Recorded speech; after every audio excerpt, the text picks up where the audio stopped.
What? How you all doing? Oh man. Start this off with take everything I'm about to say with not only a pinch of salt, but a fistful of salt. Tell you what, just cup your hands, salt.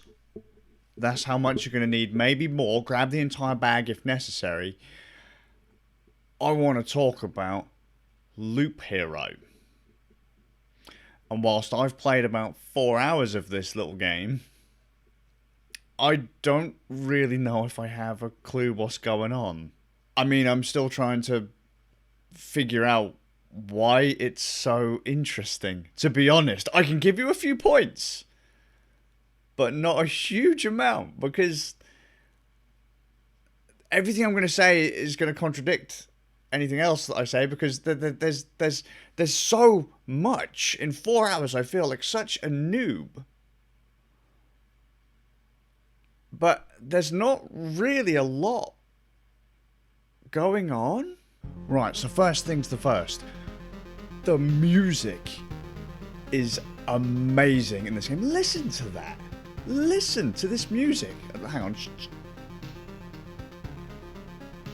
That sounds amazing, right? And if you're like, nah mate, that's not, I don't like that, that's not very good. You're wrong.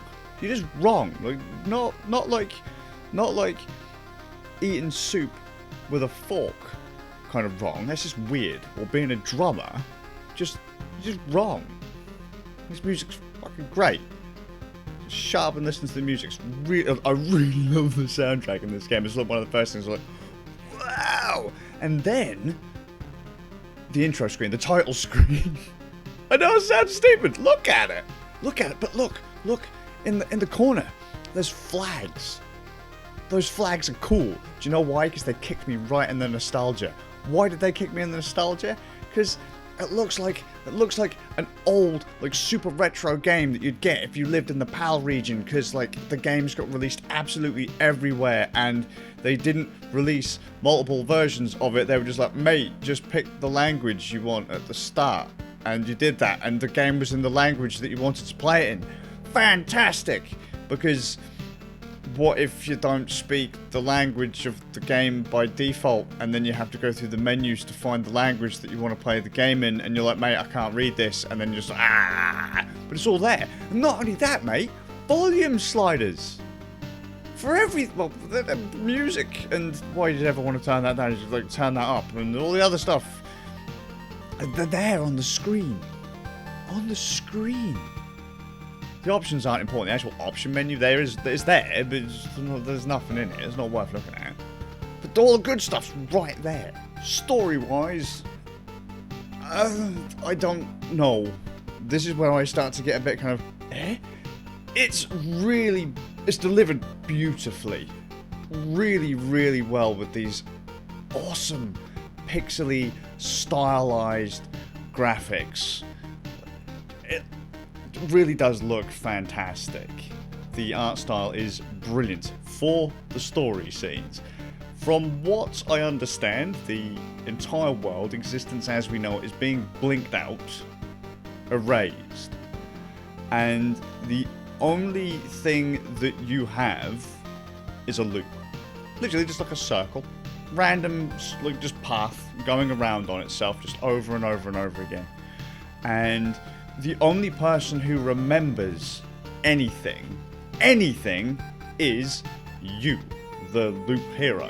And as you go around the loop, you fight monsters who can spawn cards or items, and cards are terrain, and you can put the terrain on your loop, or you can put them on the outside of the loop, and that builds the world. That dictates what monsters appear. It dictates how your character's stats are, and that's, you don't control your character going around the loop. It just goes around the loop. You have the option of choosing 1 speed or 2 speed, and the character just goes round and round and round in the loop.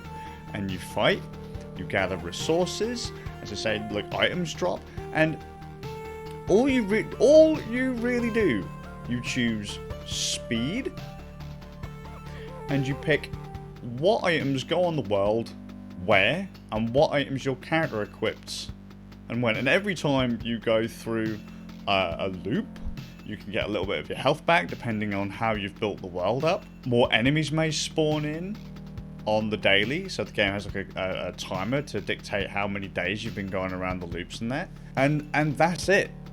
Like, that is it. You don't click anything to attack, it just does it for you. It does it for you. You just pick where items go, and you pick what items you equipped. That's it, whilst listening to this really cool music. If you let your cards or your items in your inventory overflow, you gather resources, and you can use resources to build like a village on another screen. So the loop is like an expedition, and then you have a village that you can kind of build up where other survivors of this random blinking out of existence-ness can go. I don't quite understand how the gathering works, but it happens largely at random. And if you die, you get to keep about 30%, I think, of the things that you have on you. If you run away, which is always an option at any point on a loop, you keep 60% of your items. And if you beat a boss, you can choose to pay a token that you get after beating a boss to keep all of the items that you've got on the loop. So no loop is really a waste. You're always gathering resources which can be used to build up the little rest stop area thing, which I guess gives you more cards and buffs and things like that as you go. Now in 4 hours I haven't done a huge amount of that, but I've done some of it, and it does, as you get more materials to build up your little rest area, it does make loops easier. Every time you go around a loop, enemies seem to get harder. I remember coming up with a build where, I mean, I was just walking round and round and round and round, and the enemies were barely doing anything to me. And then as I started going around the loop more and more and more, all of a sudden enemies started actually doing damage to me. I was like, oh wow, I'm going to have to start paying more attention, kind of thing. But outside of that, it's it. And you gather the resources, you build your stuff for the villagey thing, and then you go on another expedition, and you keep on going until stuff happens. Bosses appear when you put enough items down on the map to fill up a kind of encounter bar, and that will just basically spawn a boss on your campsite, not on on the expedition campsite where you start the loop every day. That then has a boss on it, and I've never beaten a boss in the game. I tried, and the game was, and I was like, no, and I died. But that's not over. It just means you lose everything other than 30% of what you had in your bags. It was, oh my god, it was brutal. The story's neat as well, going back to that, in that it seems, as I say, the only character that really remembers anything is you. And early on in the game, you build a campfire, and that's what attracts other survivors to you.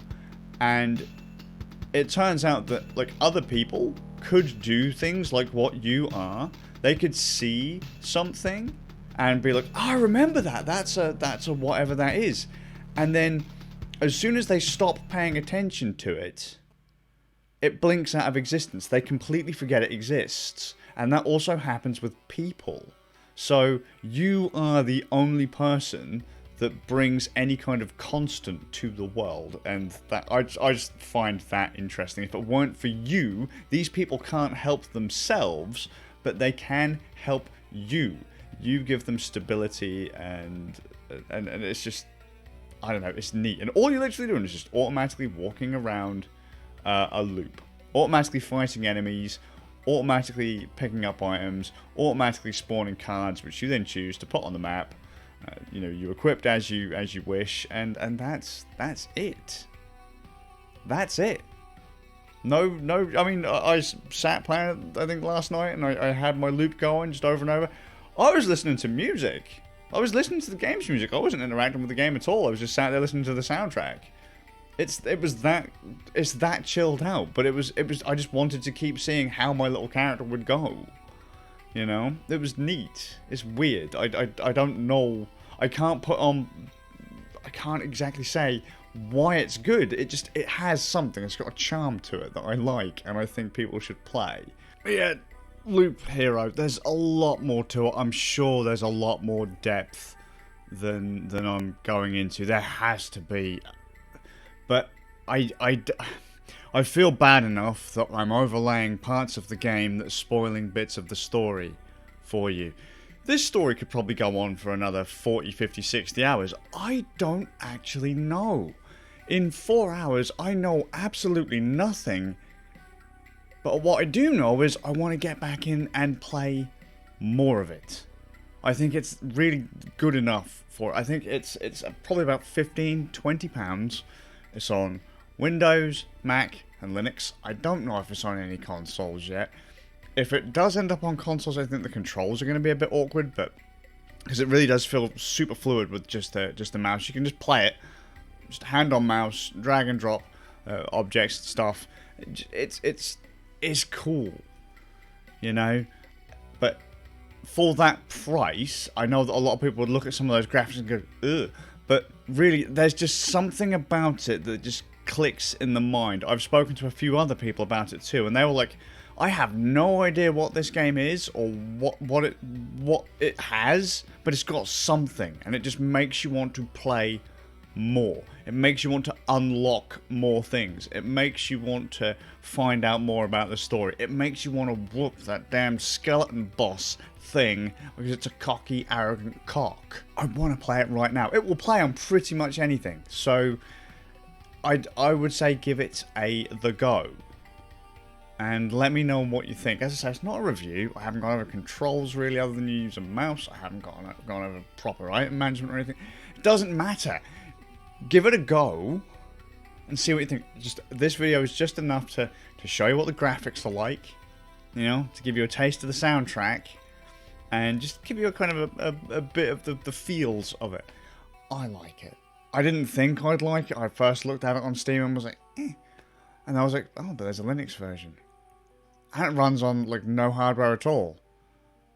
I was like, I want to give that a go. And then, as I say, something about it clicked, and I love it.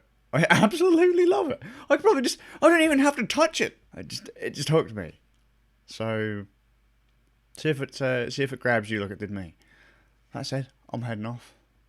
I'm probably going to install this game on pretty much every machine I have in the house now. I might just have it installed on a machine and have it just the little guy walking a loop just all day, like, hey! And that'll be my most played game on Steam, even though you don't have to do anything to really get it to do anything, you know?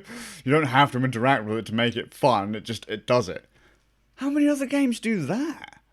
It's nuts! So I hope you're well. I'll see you all, with a bit of luck, in the next one. Loop Hero. Go. Go. Play it. Stop watching the fucking video. Go.